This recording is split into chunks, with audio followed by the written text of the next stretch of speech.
find more organized ways to deal with these issues. So rather than setting up protests, we should set up kind of like well, like you conversations mentioned, about even it. like town hall meetings, or even if it's protests, at least have a main speaker, have someone that's organizing all these ideas as a group, whether it's ideas from Black Lives Matter, whether it's ideas from like gay support groups, whether it's ideas from even Antifa, with the non-extremist ideas, mind you. But they have very ideas, few non-extremist ideas. Yeah, from but even like the very little. Yeah, but at least from experience, from what we've seen. Yeah. But at the same time, there are also like good parts that you can find in the evil, whether it's a solution or whether it's something that you can relate to. And we also need to understand and accept that as well. Yeah. With Antifa, though, my thing is that their solution is a bloody revolution, kind of like how we saw in Russia in 1916. And they want the fash to die. They want to bash the fash, and it's like, well, who's the fash? Like, once you bash like the KKK, which have dwindled in numbers since 1960. So like next it's just regular conservatives like Ben Shapiro. Next it's libertarians like me. Then next it's just regular Democrats. It's like, well, where's the we gotta exactly. Yeah, no, you can't really go about it like that. We need to learn acceptance. We need to learn acceptance of different cultures and different groups. Yeah. Instead of using hate to answer that. Yeah. That's the bottom line. I don't know how closely you fellas follow like internet culture or whatever, but I don't. Yeah, not personally. I don't. I just I get my information from the news and what I experience in life. Well, I watch the news first, and then I like to do my own individual research just because the news can be wrong.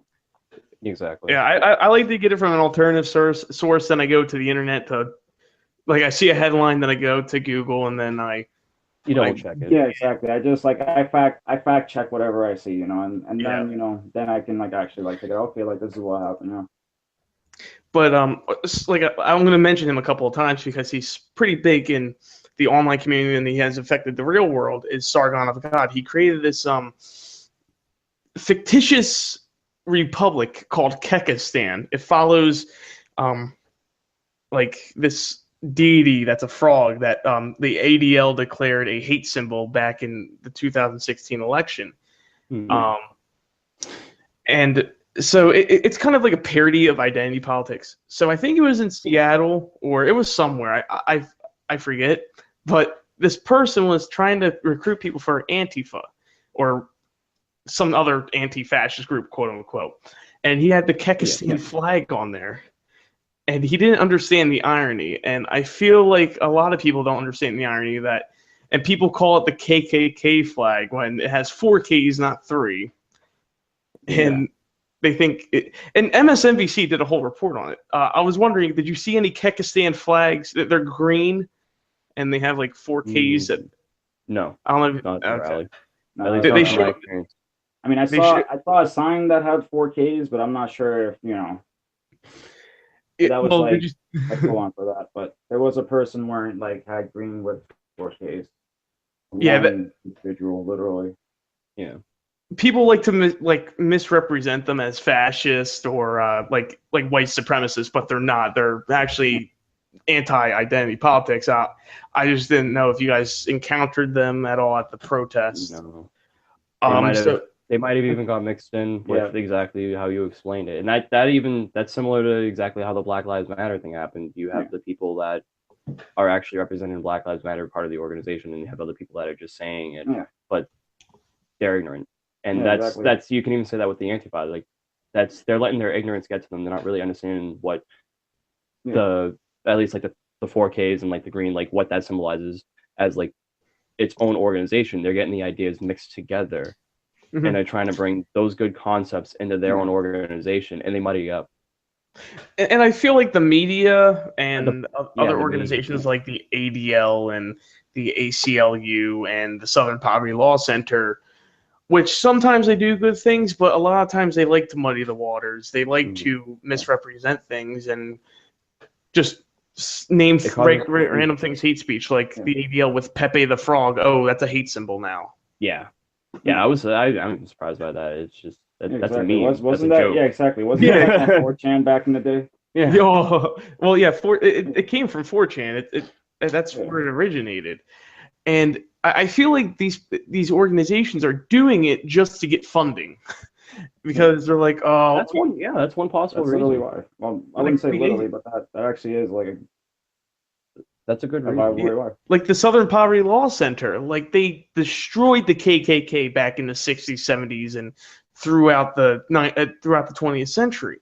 But once they defeated like a good margin of the KKK to where they rarely have rallies anymore, they rarely show up to anywhere, and they're like, oh, so we have to start like pointing people out just to get more funding. Like they named Sargon of Akkad a white supremacist.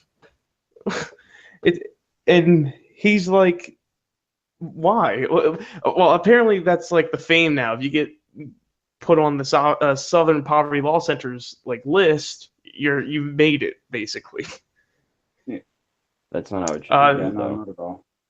Yeah. So moving on, Gene, I uploaded the video yesterday of you being assaulted by a police officer. Now the video doesn't really show what happened. So can you explain what happened, and can you explain to us what actions you have taken afterwards? So what ended up happening was, as I mentioned before, one of the guys that actually ended up just being a Trump supporter, not a KKK supporter, people kind of singled him out in the crowd and people started rushing towards him. But then, as I mentioned, towards that end, like the Black Lives Matter guys were just like, he's not even here for that. Let's calm down. Let's let him talk. So there was a truck that you can kind of see, I was on top of the bumper, but mind you, I was not the only person. Everybody was just simply trying to get a better view of what was going on. Like make their way through the crowd, and they were telling people to back up. So as soon as, mind you, that everybody's crowding me into that position. Like there's nowhere I could move. I have trash bags directly next to me because, like I mentioned before, I was cleaning up the entire event. Well, not just me, but I was cleaning up at the event. And so I started telling people to back up to not only give myself room, but obviously for their safety. And you have to comply for there not to be any tension, for then there to not be any conflict. So I started telling them, respect the authority, back up. I get down from the truck, but mind you, I was already starting to by the time he told me to beforehand. As soon as I get down to grab my trash bags, he literally just like, single pumps to the chest. Yeah, exactly. But and honestly, the only thing that would have kept them from hitting me harder was just the fact that there was a bike between me and him. Harder if it wasn't for the bike. It's just that obstructed him. So he immediately he hits me. That pushes me back a bit. That rips open the bag of trash, mind you, that I've been carrying around all day. That I made sure to to keep things tidy. So then I go for the bag. It's just like, you just made a mess. He's just trying to clean up. So I went to clean up, and then he's telling me back up, and I'm just like, I can't even pick up the trash. And it's just like, you just told me someone else can do it. And it's just like, that doesn't make any sense. At that point, it's that recording, but then picture straightforwardly, that's live, and then I'm just like, yeah, you're on Facebook Live, bro. People just saw you do that. And then at the end of the day, like people from the crowd, like people were actually complying with, like the worst part about it was people were complying with the police. It wasn't until he struck me that, that caused tension. People started standing their ground. Yeah, everyone saw him get pushed by a cop. They thought the worst. Yeah, exactly. So people started kind of like, so as soon as I noticed what was going on, I'm just like, you know what? I really cannot think about myself here. I got my point across to him, and I just focused on the crowd. I'm just like, guys, please, let's just back up. Let's just comply. I get that there's no real space for us to really move back forward, but let's just, as much as we can, let's just please back up. And I just, because it just fell down to the fact that I did not want him to take advantage of the situation to either get me,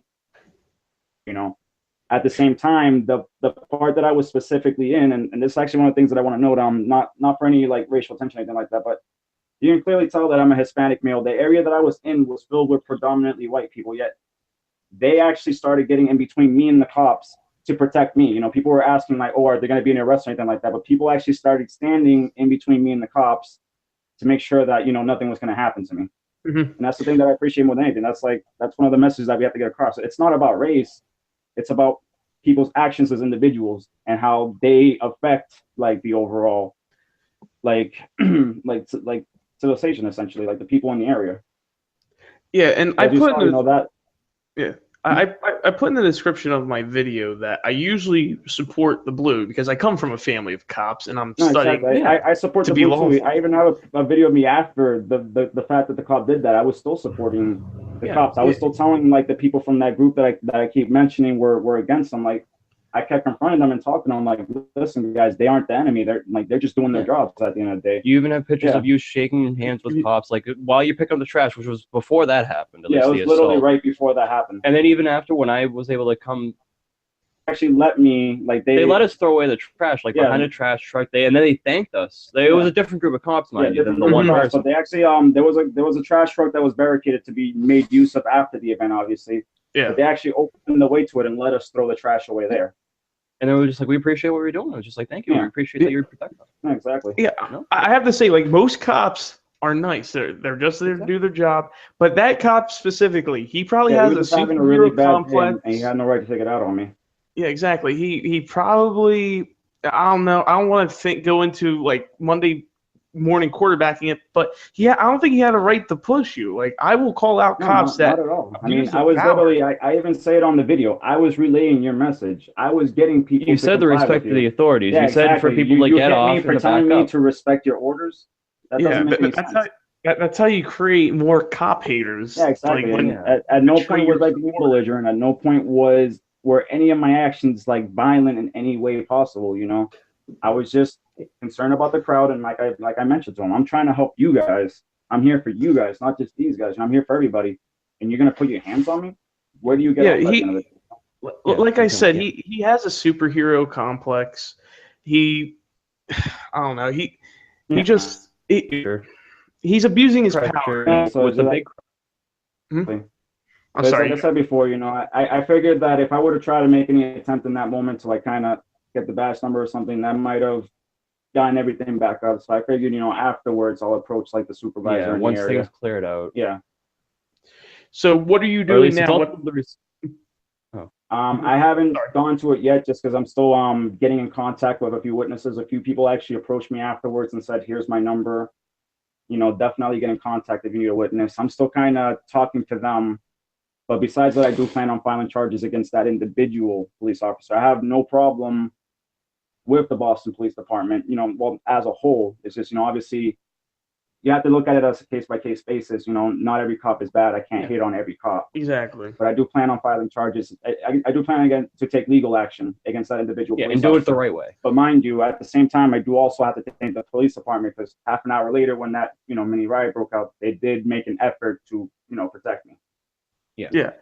And I feel like personally that, yeah, there's just one point I'd like to make. I feel like personally, besides the fact that, like, people and civilians will be videotaping actions like this to expose cops that are doing such things, but I feel like it's also the responsibility of the fellow police officers that are within the unit to expose people like the department really bad. And they're really like bringing up to at least their supervisors and to say like, hey, this guy is acting up. He's abusing his power. We should do something about it, talk to him, or at least set it aside to avoid things like this from happening.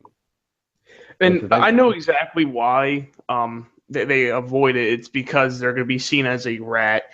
It's ironic because the police mentality is close to prison mentality, that if you're a rat, you get ousted as a rat.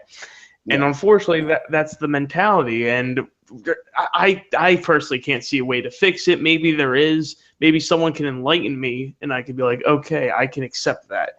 But some of these anarchists or whatever, you gotta be more about the truth. Yeah, exactly. Like the truth is the realism behind it, and you have to be brave enough to accept it. Yeah, exactly. The truth will always be what it is. It's one thing to be a rat, but if there's something that's really like out there that's like just not right, and it even goes against your viewpoints, you should say something, regardless of if you get called a rat or something. That's what really happened. You're not lying. The truth is not written by the victor.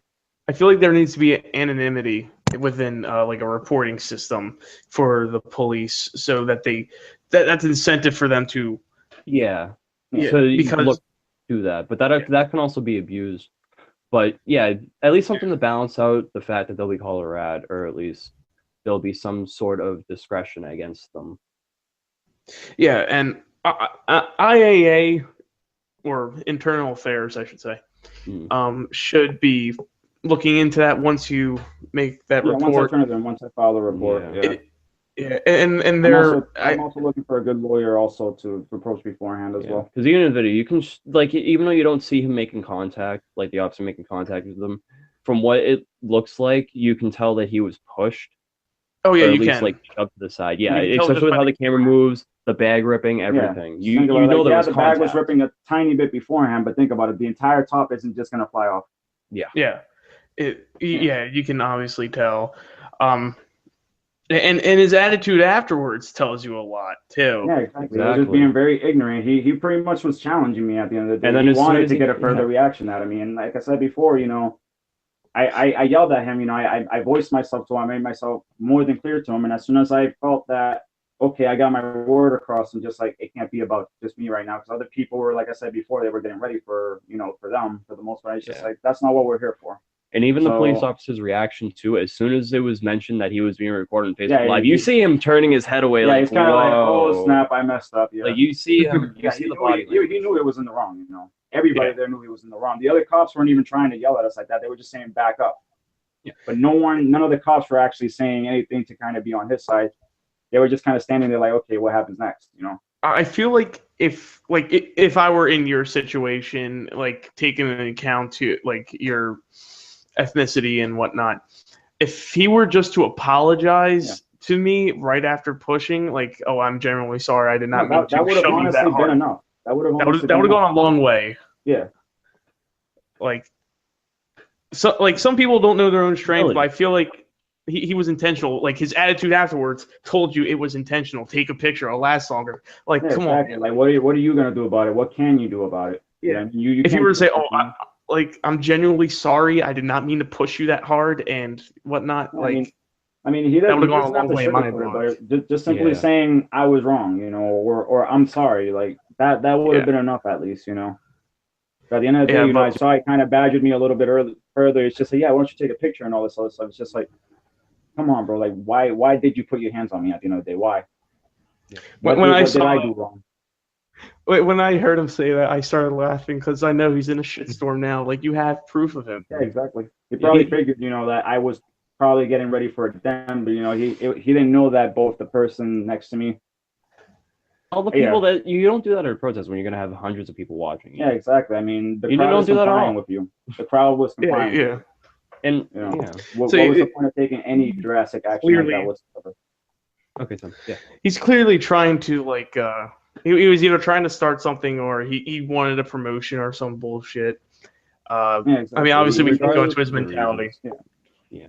Regardless of the reasons, it wasn't right. Yeah, exactly. You know what I mean? It wasn't right. He should have used his brain. There was no reason for the problem.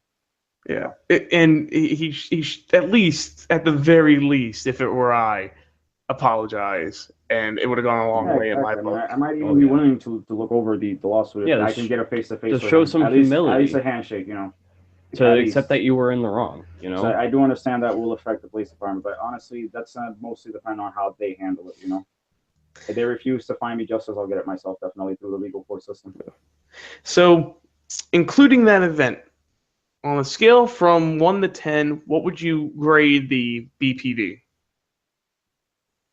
Well, the Boston Police, Well, their performance, like that day, that specific day, I would probably give them around like an 8.5 or a 9. I mean, okay. Overall, they were good. Yeah, overall, they handled the situation very well. Overall, they had a presence, but it wasn't overpowering. As it a wasn't whole, restricting. they were respectful of the public. There were just a few bad apples, as you saw. I can't condemn the whole department. They actually, especially with the threats they were individually facing, because they would be targeted more than the citizens. Yeah, especially with those bad apples that were in the counter protests. And both sides that were there, to some extent, we're going to be on them. But at the same time, the police department as a whole, they did great that day. I honestly do have to give them their props. But that individual police officer, not even thinking about like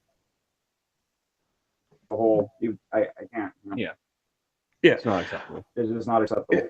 I'm surprised because after Charlottesville, the Boston mayor commented on the free speech rally that was going to be held a week later, or a couple days later. I forget what the timeline is. I think it was a week. The Boston mayor said like he kind of hinted at that he was going to allow the police to step down and not do their job like what happened in Charlottesville. But I'm surprised that he did not do that. Or if he did and someone below him defied the orders, then I'm glad for that too. Yeah, I mean, it should have just been standard procedure. Yeah, it seems like that they're doing right, at least with Boston, or at least like the town of Boston. It doesn't seem like there's too many issues with police brutality. Yeah. It just seems like other areas of the country there are. Yeah, like the greater metropolitan area, at least in Boston, like certain areas. Mm-hmm. Yeah, you really don't see national news about police overreach or brutality in Boston. It's I would say it's below the Mason-Dixon line a little bit, and then sometimes in New York City. I wouldn't. Exactly.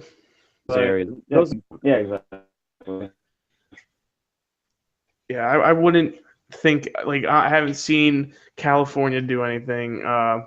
Philly, I think more cops have been shot than they've shot people, to be honest. Yeah.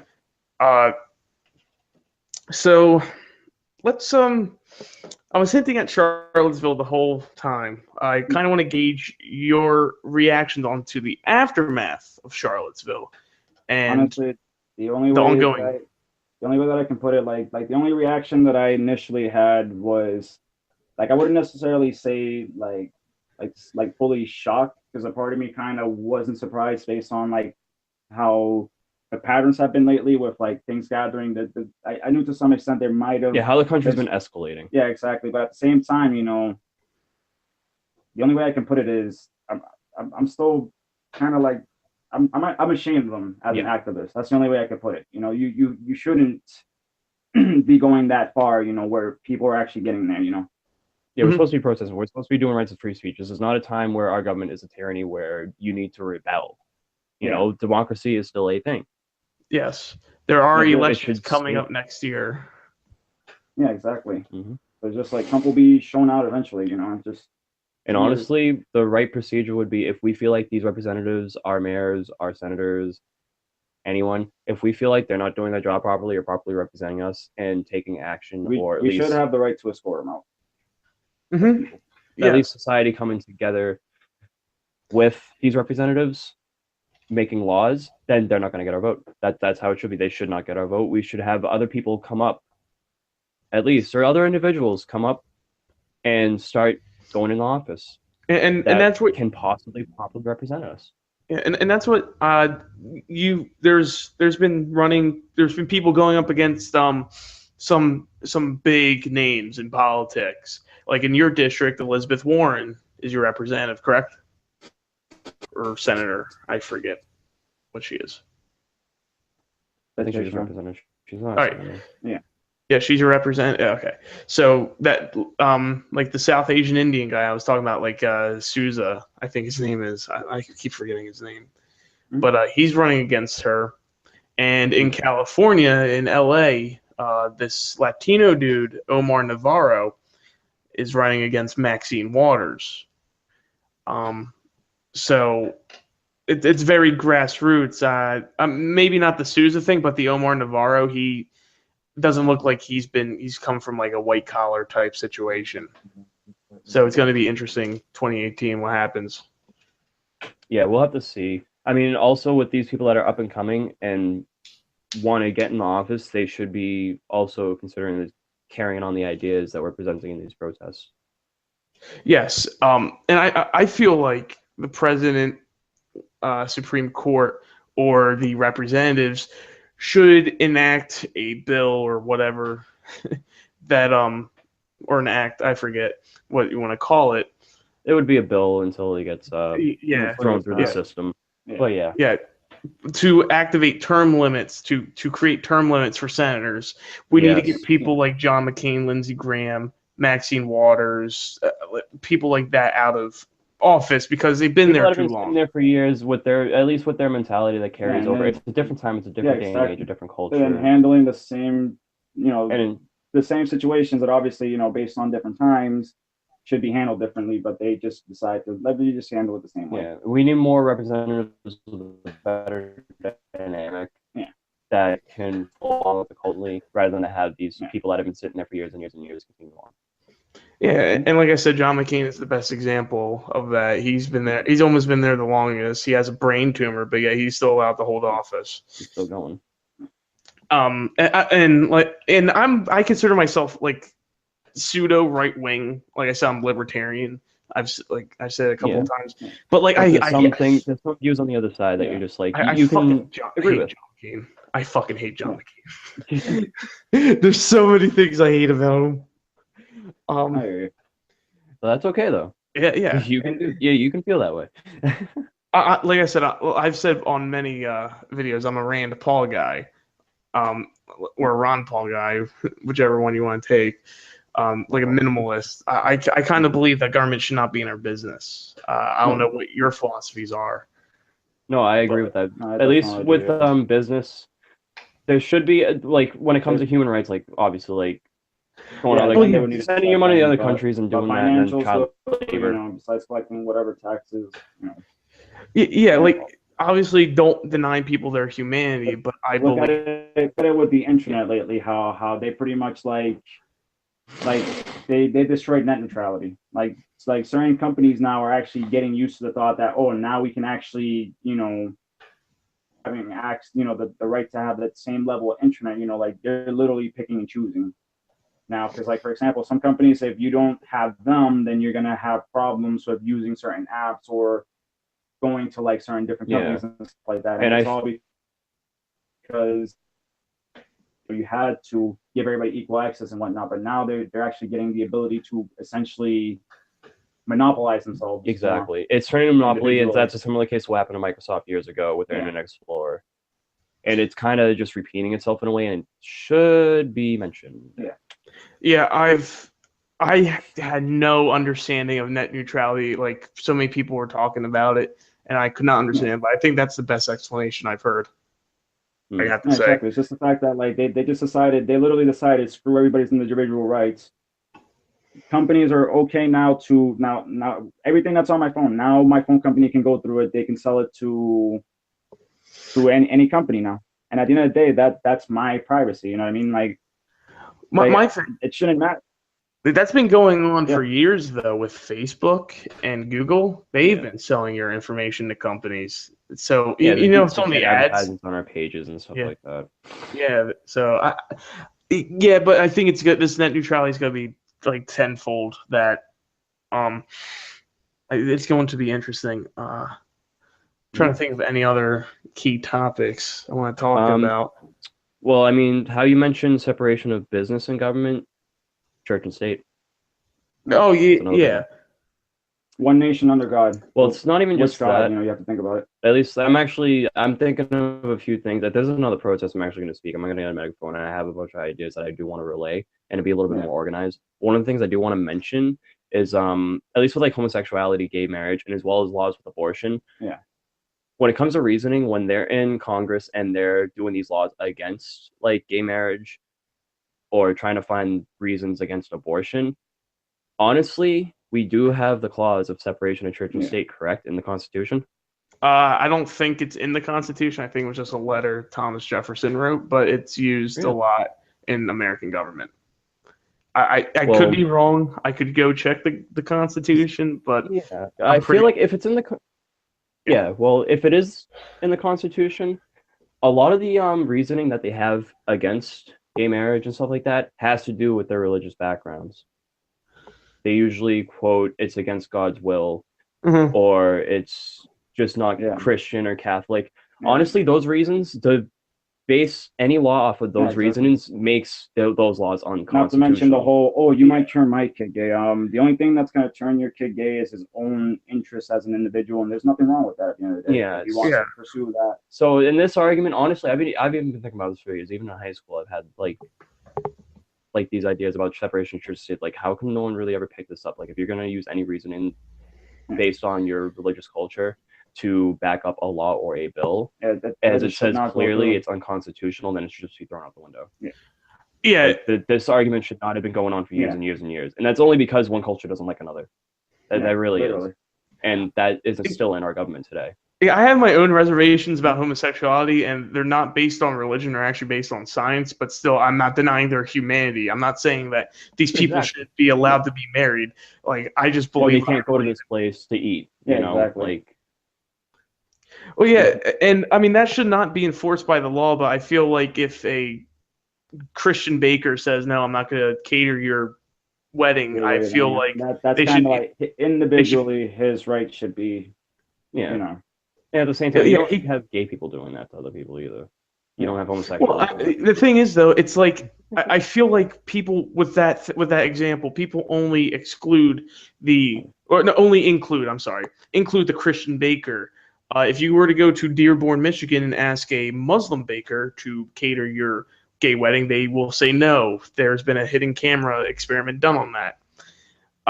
So I feel like if we're going to oust one religion, we need to do the other religion. And I think the Jewish, if you go to Orthodox Jew bakery, it'd be the same thing. I'm around for the bakery. It depends. It also depends on the individual too, because even with the Muslim culture, even with Christian culture too, it's not all Christians, obviously. Like other people are more accepting than others. But when it comes to the government, though, that's a different story. Oh yeah, the government should not take away one's rights or give someone more rights. I feel like we should all have level footing. Everyone should be able to marry whoever they want if it's consenting. Yeah, we all have the right to pursue our happiness as it's stated, you know. Yeah, and so if what makes me happy is, obviously I'm just gonna make that clear enough. But if what makes me happy is being with a guy, you know, why it's not gonna make the church burn down, you know. But in regard to these laws throughout the country that do still exist, I feel like the judicial system should at least take note of what's in the Constitution and deem such laws unconstitutional. Yeah. Yes. At least, or to make an effort. You know, that's kind of the judicial system's job. At least work on them a little bit, where at least that sort of stuff is kind of not showing its way out. Or ask where the lawyers are for these cases. But my thing is, I don't think the government should intervene when a Christian, like, I don't think a government should force a Christian baker. Yeah. Yeah, but I feel like that's based on his individual. Well, they'll just lose business, and that's exactly. They're just start a boycott, expose them, and they go bankrupt. That's how capitalism works. Like, we don't need the government to force someone to bake a cake, and they give it like it's money. Like it's generating. They'll just lose the business, and someone else will come up. Yeah, exactly. Because that might be like at the end of the day what people might take it as well. You know, like even though they might be trying to do the right thing by saying you have to force the baker, like people could just be like, there's always going to be that one person that's just like, yeah, you know, you just want him to give you more tax money. Like here's the question I should start asking when I see these people. Would you ask a Jewish baker to cater a wedding to a bunch of white supremacists or neo-Nazis? That's a good question. No, that is a very good question. Yeah, exactly. It's basically the same thing. Like it's like the same kind of conflicting ideas, I guess. I'm not. Yeah, no, it's the same concept. Yeah, I'm not equating. You can probably, like, the way I look at it is that's obviously something that's going to be seen as taboo. Like, he's obviously not going to want to do it. Yeah, but someone might approach him as a businessman, you know, as a regular baker, and ask him for the event. But obviously, him as, you know, a Jewish person has the right to refuse due to the fact that the people he's going to be serving directly oppose him. Exactly. So his individual right should be enforced. But at the end of the day, you know, you should approach him as a businessman. You shouldn't approach him as a Jewish baker. You shouldn't approach him as a Christian baker. Yeah. You approach him as a baker. Yeah. And then and you just, I want you to cater my wedding. You know, and exactly. But if that baker happens to have conflicting views with, you know, with tending to the business, then, you know, you just give him his right to refuse the business. He won't make money out of you. And, you know, like I said before, you know, you could always boycott. Yeah, exactly. And you do a public campaign. I guarantee you the news will be all over that, considering today's society, today's morals. The news will be like, oh, Christian baker denies gay wedding, or denies to cater gay wedding. And it gets a lot of hype because of the media, and then they eventually go out of business because no one will go there anymore because it's 2017. It's not 1950. It's just like they have to think about it. Like he didn't make that decision as a businessman. Like, yeah, it was to some extent, you know, to some little extent, because like I said before, he has the individual right to. Mm-hmm. But as a businessman, he can turn it down. As a person, he turned it down. Yes, and like And I feel like you shouldn't have this implied sense of bigotry. If the baker says, let's just say it's just the Christian baker, but you go to him as a businessman, and you somehow mention it's a gay wedding, he's like, sorry, I can't do that because I have like another wedding that day or something. You can't say, oh, it's because he's a Christian and I'm gay. Like, Yeah, exactly. You know what I mean? Like, that's just you taking it out of proportion if it's that way. If it's just because if you happen to be busy and if you already happen to have business that day, you know. yeah, there should be some form of acceptance. Yeah, exactly. Of different cultures. It's Like I said called before, implied bigotry for, like I said, implied for a reason, because like you're just throwing it out there. Yeah, you don't want to say it directly, but yeah, exactly. But it's just like you kind of just. But yeah. Go ahead, Tim. Is there anything else, or? I'm trying to think of some hot topics going on right now. You're liking them. Yeah. Yeah. I'm just. I mean, if anything, you can always get back to us a different day. Yeah, we can. Yeah, we're them. Yeah, I would definitely love to come back on your show whenever I'm needed. Definitely. Yeah, I'll definitely like to do a like. This was just an interview, I guess. I had this thing going on called the Sovereign Sit Down. I did one with I did one with Gene's brother-in-law. And so I would like to do one with you guys. Okay. Yeah, definitely. Would it be alright if we brought like one or two other people as well? Yeah, that'd be cool, man. More the merrier. More ideas, more discussion. Mm-hmm. All right, so I guess I'll close it off here. Thank you for having us on your show. We really appreciate your time. Yeah, we really appreciate it. Thank you for, I appreciate you guys coming on, man. I mean, like, it's very rarely that I have someone on the front lines of something pretty big in the news. Come on. Thank you again. Thank you for allowing us. I don't even see myself as like being that big. I'm just me neither personally. We were just there. Yeah, exactly. I just felt like I had to do my fair share for. I'm honestly just sick of all this stuff going on. I want change. Yeah, so I'm not. I do too. I had an opportunity to do something about it, and I did something about it. Yeah. So I'm gonna put the links to Gene's YouTube channel. John, if you have any links, have Gene send them to me. And your Instagram. I don't, but if anything, you can just go off him. I don't even go on Instagram, man. I work. I'm a producer right now. Well, up and coming producer. I'm in school. I do full-time bakery overnight. I got a lot going on. But yeah, I'm gonna be moving soon, so I may this is to my viewers, I guess. There may be a short absence in my videos, but remember to follow me on Instagram, Twitter, hit subscribe, and remember to stay free.